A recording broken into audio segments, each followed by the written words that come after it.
Hello and welcome to Ghosts of Comics Past, where I take a look back through all my comic books I've collected over the years and just kind of review them and take a look and see how things are different from back then and now. Now, this isn't too far back. This is 2014. This is Amazing Spider-Man Volume 3, Number 7. And it's right before the Marvel Now took place, and it was this Amazing Spider-Man is coming right off the heels of Superior Spider-Man. Now, Superior Spider-Man was a great run.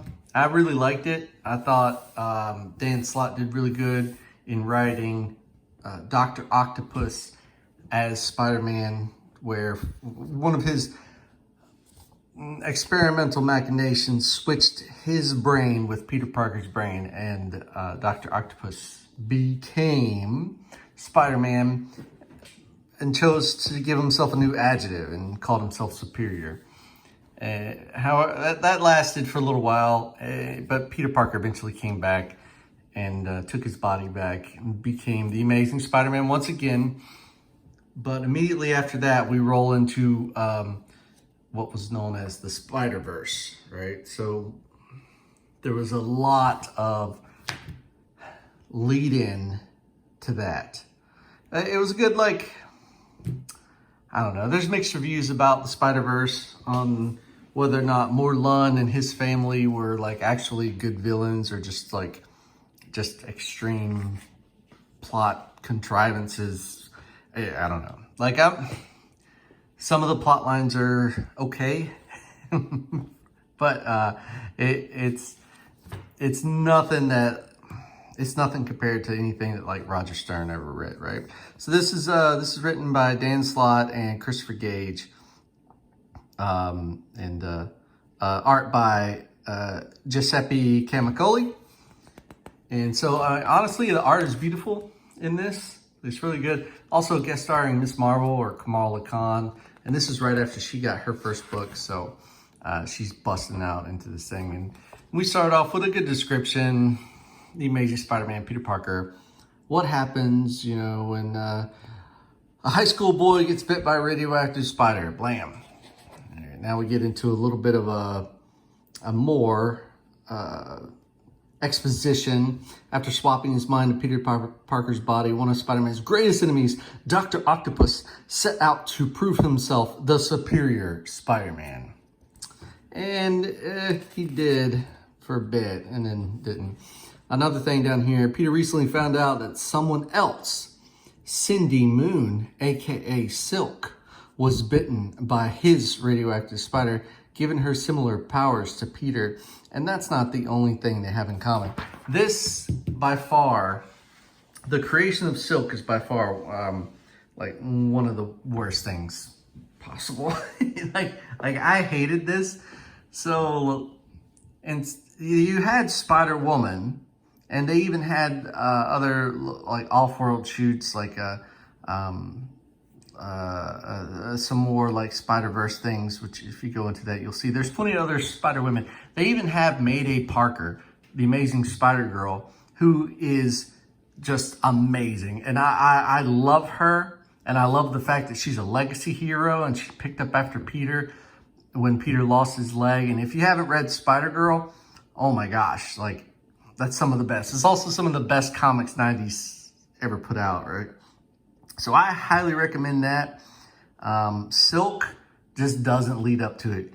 It's so contrived, and this is my personal opinion, but she was bitten by the same spider that bit Peter, even though there's countless issues that recount that and shows that the spider dies or Peter hits it, as it bites him on the hand. But when Silk came out, oh my gosh. She got bit, then she was spirited away into this underground bunker where she lived for 30 years, not knowing that there was a world outside. And she finally gets released, and she, not only is she faster than Peter Parker and her spider sense is stronger than Peter Parker's, and she's stronger than Peter Parker's, and her spider reflexes are better than Peter Parker's, and her webbing is better than Peter Parker's, and it's got multiple functions. She can use it for her dress, and it seems to me that if the primary application of this spider's venom went into Peter, then after he like attempted to kill it and it went down and on its death throes bit another person on the ankle, I think it bit her. Like the majority of the good venom, radioactive venom, would have went into Peter, therefore making him like stronger, faster, all that stuff. But no, the good stuff apparently was at the bottom. The last little bit, that last little bit in the Coke can, which you just can't quite seem to get. It's always the sweetest, right? So yeah, so she exists, and it's awful, and I hate it. But yeah, all right, enough of that. But that does caveat into that. All right, moving on. First page, and we are in the apartment with, so this is Anne-Marie Marconi, and she is a dwarf, I think it says in the book. But she's like 3 feet tall, and she was the love interest of Dr. Octopus. So she's brilliant, right? She's a brilliant biochemist and mechanic, electrical engineer and stuff like that. So she's like super smart. That's why she hit it off with Otto. But now she's still hanging out with Peter. So I imagine it's like this weird connection where she fell in love with this guy, but he's a different guy, so on and so forth. Oh, by the way, Mary Jane is out of the picture. Dan Slott seed to that personally. But there you go. There's Cindy Moon. There's Silk sitting there at the computer, and she says something stupid. She's like, great. Not only haven't I found my family, now I can't find Netscape. And this is 2014. And Netscape is, oh God. Pete, could you give me a hand? All right. He's like, oh, sure. And another thing is that when these two are within like 3 feet of each other, they can't not have sex, right? So apparently the spider that bit them like completely dominates their hormones, and to where like to where Marconi just has to like squirt like cats. And so here you go, like starting off, where's the time at? First time, 9:23 a.m., 9:46, she's squirting them, 9:58, squirting them again, and then squirting them again until finally Cindy's just like, hey, you know what? I'm out of here. And for plot contrivance, she's like, for half my life, I didn't have a choice about what to do. That's over. I appreciate you letting me stay here, Peter, but I need to find something else to do. But you were in the bunker for years. You don't know anyone in the city. I'm starting to. A lot of the other Fact Channel interns have leads on places to stay, and I don't turn into Pepe Le Pew around them. I'll be fine. And there she webs herself her costume. And I think this is a little bit of the mess up of the art, right? Because like she's wearing like some booty shorts here. Then she starts webbing herself up. And then in this one, she's all perched up. I believe that line right there was supposed to have been like pink to match this color of the shorts, but it's not. It's her skin tone. And yep. So I don't know if she like took those pants off before she jumped up on the ceiling and webbed her cooch up with with some spider web. I hope that doesn't get me banned from YouTube. But yeah, here you go. And then she takes off. So now she's out of the way, right? So she's like, you know what? I can't control my hormones around you, Peter. I'm out of here. And that's it. And now she's gone. So moving the story along. Here we go. We're downtown. And there's a heist of sorts. It doesn't really clarify. Like they're stealing something, but it's on a pallet and it's covered with a tarp, like a yellow tarp. I've never seen a yellow tarp. And then there's wire ties holding it down. So you see that thing. I guess that's what they're stealing. These guys dressed in all green with the monocular, which doesn't seem like it would be very good for seeing. And they're trying to get it into this van But the cops are got him pinned down. And then, blam! Here comes Miss Marvel. But she's blue. And she's evil. And she flies away and she throws the cop cars out of the way. Like she's obviously working with this group who apparently were able to get that into the van under gunfire and spirit away. And then, so this gentleman here is like reporting it. And I don't know what he's doing. Wait a minute. Hold on. That's not this guy's hands. That's this person's hands. Is that a woman? What's she got? Not on our watch. Carol Corpse. Gal Power. Nice. And a Miss Marvel hat. Okay, so I thought it was this guy, but now I'm thinking that those hands might belong to this person. What's it say here? It says, pass on this pic and get the word out, even with the lunatic's blue skin. Some media fluffheads liable to report that Captain Marvel's gone bad. It's gone bad. Well, yeah. So, I mean, she's dressed like Captain Marvel, but the costumes are very similar. So, I don't know why anybody would take a blue skin Captain Marvel and confuse it with the non-blue skin. Obviously a Kree, right? And that's where Miss Marvel or Captain Marvel gets her powers from. And here we go with the new Miss Marvel, which is Kamala Khan. And we're at a high school in New Jersey.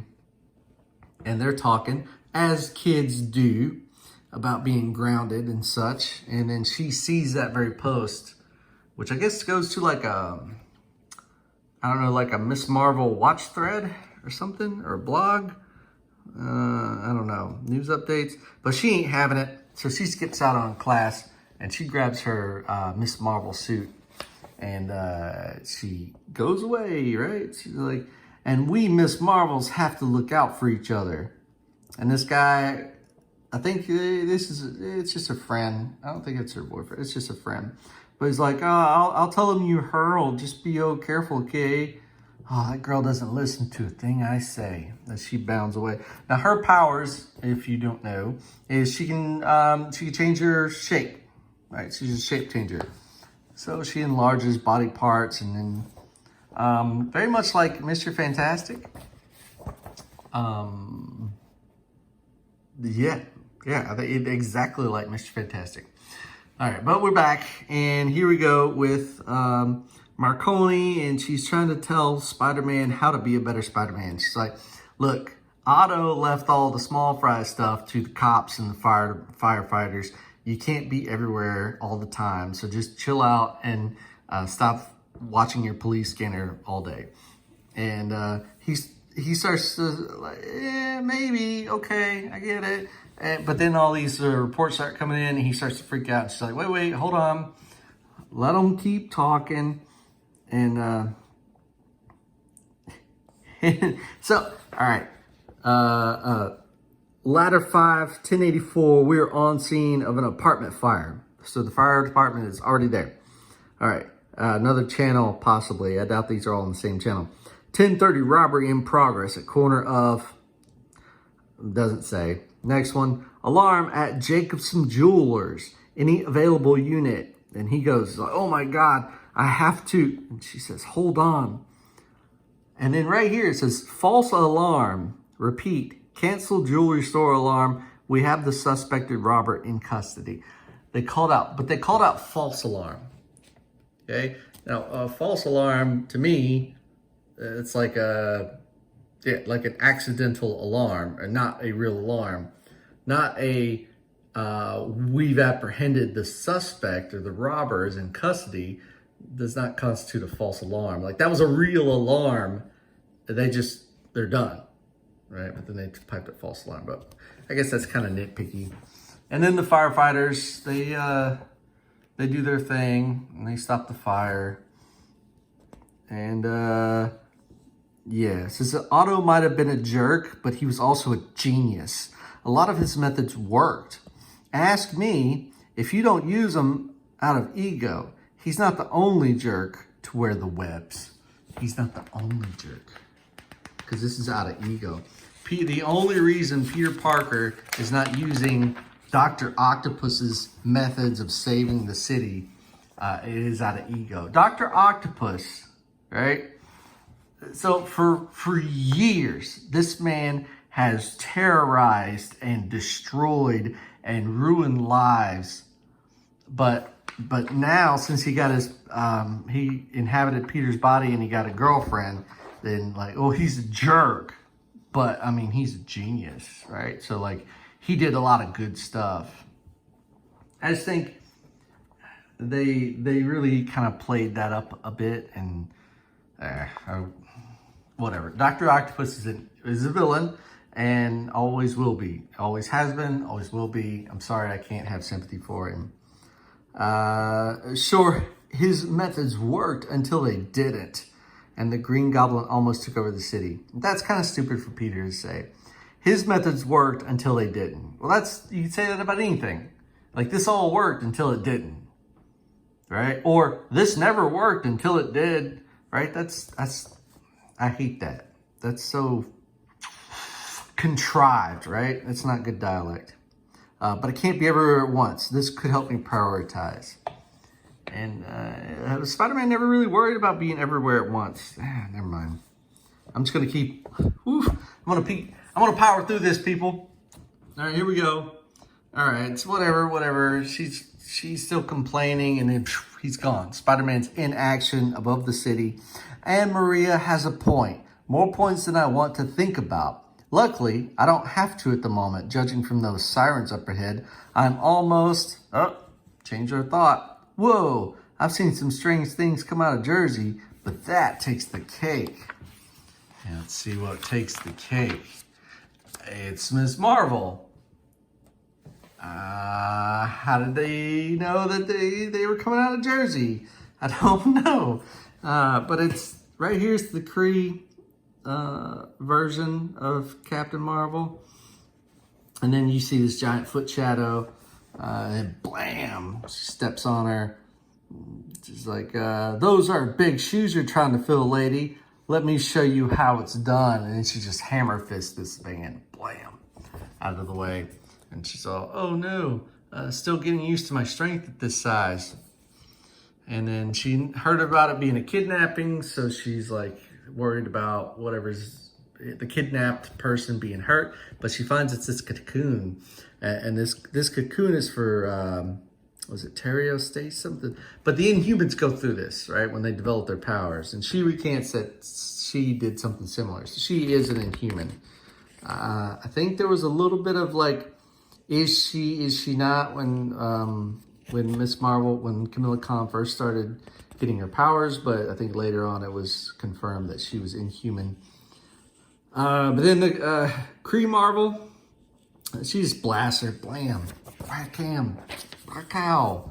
And who's there to save the day? Ooh, Spider-Man. Everybody gets one. Gotcha, kid. And then she kind of gets a little starstruck. Oh my gosh, you're Spider-Man. I'm in a Spider-Man team up. Oh, look. Look, I put my suit on one web at a time. Not the cleverest quip, but yeah, sure. Did you really date Carol Danvers? So like she 180s, she gets starstruck. Oh my God, it's Spider-Man. Tell me about Carol, right? So she's obviously obsessed with Miss Marvel.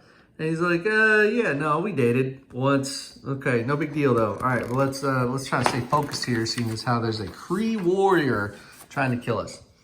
And she's upset at her guards, who probably can't see that this dude, his monocle's cracked right here, so he's done. Right? There's no video feed or anything coming through that. Get up, you fools! Check the specimen. If you've damaged it, if you've damaged it. Lady, I don't know if you saw, but there was a moment when the car was hit by a giant fist and went rolling like an armadillo down a hill. And she says, if you've damaged it, something that fades away. New Dr. Minerva. So she's a doctor, right? She got her PhD in something. Sonic scan shows the subject is uninjured and still undergoing teragenesis. There we go, teragenesis. Did I see Spider-Man? Relax. Worst he'll do is web you up. What's the matter? You got arachnophobia or something? No, we have history. His is cracked too. So his glass is cracked. I don't know how these people are doing that. So she writes the van back up, drops it down. All right, so get out of here. We'll meet at the rendezvous point. There's always one of those, right? Jesus. I hate this stuff. Oh, that's the Axis advertisements. And so they take off, and Spider-Man and Camilla, Miss Marvel, they kind of run into her here, and she's all like, hey, don't worry, I'm just about to explain some stuff. A problem I will solve using these newly transformed Earthlings, still malleable genes grafted onto a new race of Kree super soldiers. Yeah, long panel. That's sick. Those people are scared and hurt, and I'll never let you do those experiments. Spider-Man's in the background. Here he is in the background of his comic book. And then she just like, freaks out. Behold the fruits of my success. And everybody's like, oh no, you don't scare us. We still take you. All right, so no fear, right? And probably because she's a shape changer too, so she doesn't worry about shape changers, but she's like, you don't scare us. We can still take you, right, Spidey? And so she's like, kind of showing some bravado, but then this monster. So this is cool. This monster design is amazing. This is your specialty, right? What? In over my head and totally outclassed? Yeah, it kind of is. Miss Marveltina, to be continued. Now, seeing as how this was an Into the Spider-Verse book, you get 2 stories per book. So this one is, the first one is just regular daily life of Peter Parker, and this one breaks into the Spider-Verse, and on this particular one, we're going Captain Brighton Spidey, but it says Otherworlds, the omniversal hub of all cross time. So that sounds like something you would need to make, right?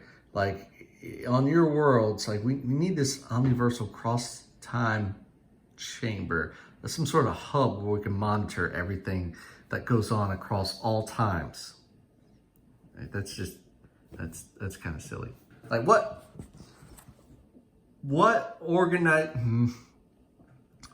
form of government or organization would want to look at all times in order to maintain like some sort of semblance of control over it, or just to monitor it for things, right? Wouldn't you just leave other times alone and other like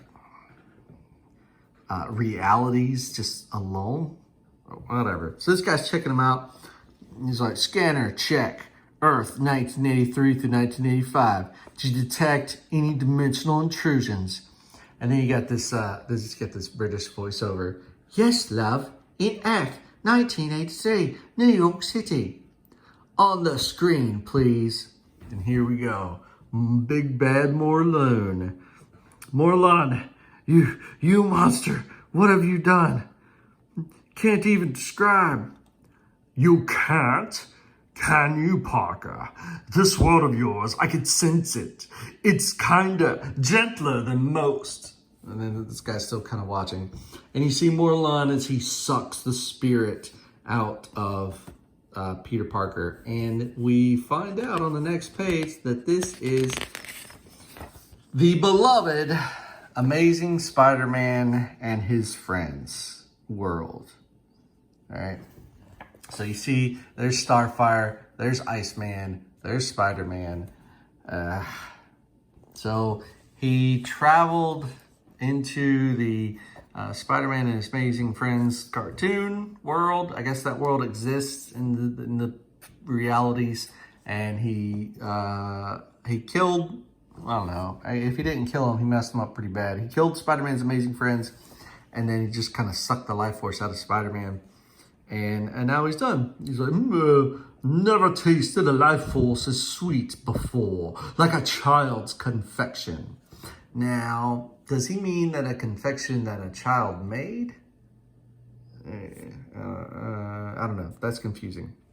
And he just kind of tosses him off to the side, and he gets this power boost, and then he calls for the weave, and then he goes back and he disappears into this purple smoke. Oof, and we're back. So he ruined the TV show. Nice. Good job. Good job. All right. And we were like, oh, show me another thing. And then you see Morlun's family. So starting off with Morlun was a big character, but then you find out into the Spider-Verse that he's got siblings and a father. I don't think they said anything about a mother, but these two are twins. I believe they're twins. And they're just kind of arguing, and she catches Spider-Man Cat.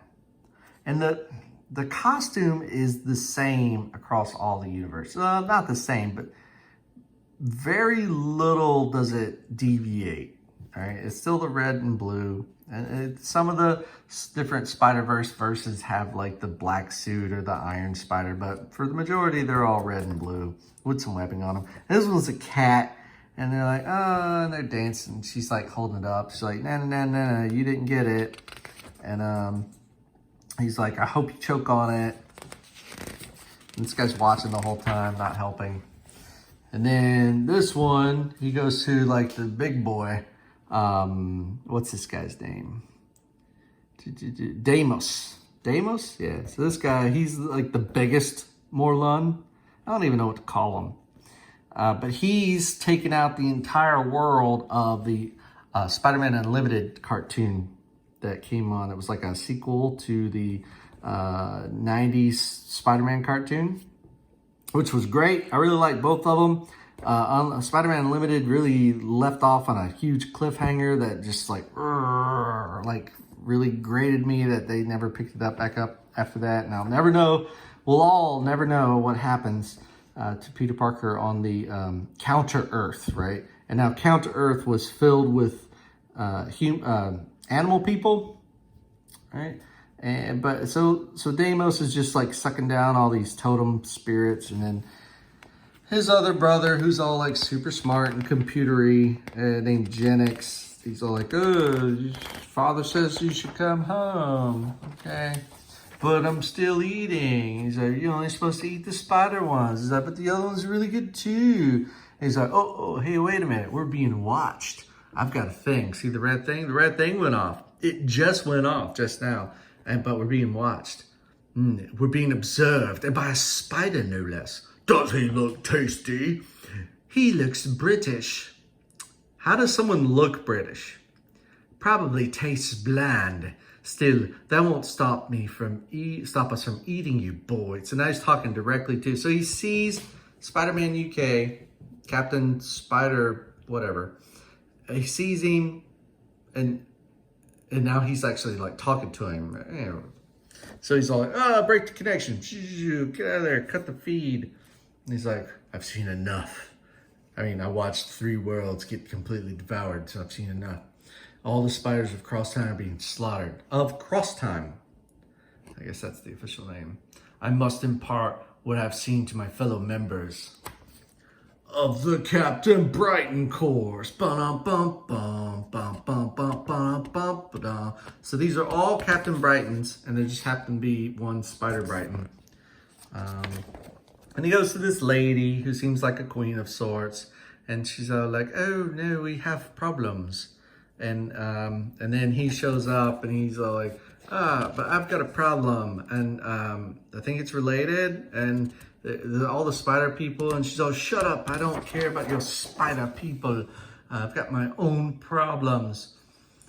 Oh no, she says, I have universes burning around me, and you would waste my time on insect men. Get away from us now. And then the other girls are like, hey, listen, I believe you. Matter of fact, I want to help you. Here's a little spider watch, and it's going to help you travel through time. I have tons of these. Don't worry about it. And I know we made this one just like a spider to fit you for the motif, so don't worry about it. I mean, I made like a bunch, and they all look different. And this one looks like a spider because I knew you were coming. And that you would need to go through the web of time. Yeah, there's a great web of life and destiny, and it reaches out to every corner of the creation. And only the spiders can sense it. But yet I knew about it because I don't know why. Okay, now with this talisman, you can travel along its many threads. If the spiders are being destroyed, it might be for a truly sinister purpose. Or it could be for a very benevolent purpose. Yeah, destroying a bunch of spiders has a lot of benevolence to it. Oh, therefore, Spider UK, I charge you with this mission. Spider UK, he's called Spider UK. Do they have a United Kingdom on this? If they're all Captain Bright, oh my gosh. All right, I charge you with this mission. Find them, keep them safe, and put it into this slaughter. I swear, my lady, it will be done. And to be continued, Spider-Verse, and game over, and this is done. Okay. The good things about this book. Relatively short. 2 stories, relatively short. Is that a good thing? I guess it's a good thing. The art. The art is fantastic. I love this. So the only thing is, like, I think there was a little bit of a mix-up with the colorist where he did the coloring of the leg for Silk instead of her pants, like right here at the corner. Other than that, I mean, this just looks great lines, good color. The backgrounds are a little bland, right? I know it's just an apartment, but like, the buildings kind of look a little bland. But there's like these shots, like this, like, is that good? I don't know. But overall, the art is good. You can tell there's a lot of action, a lot of movement. Lots of things are happening. Nothing's stagnant. I can't stand it when like everything's stagnant. Story, this was boring. Like, I had even at the end of it, like, I didn't even care about like when she turned into the monster, and she's like, oh, this is it, here's my thing. Like, I didn't really care about what happened next. I assumed that Kamala Khan was just gonna like take her out, right? And that Spider-Man would get hurt right off the bat, but then offer some moral support and try to go after the van while Kamala Khan like takes on this thing and beats it easily, because that's what happens. This part of the Spider-Verse I thought was just very, very stupid. Yeah. So, I don't know. I'm gonna give it C. The art's good. The book quality's nice. Pages aren't busted. Yeah, B. It's from 2014. Dan Slott really ran with this, man. Like, really did. Like, he was on the Amazing Spider-Man book for so long. I think he ran out of ideas and was just like pulling stuff out of hats, right? Like, I don't know. But, I mean, easier said than done. But, all right, yeah. See? And see you next time.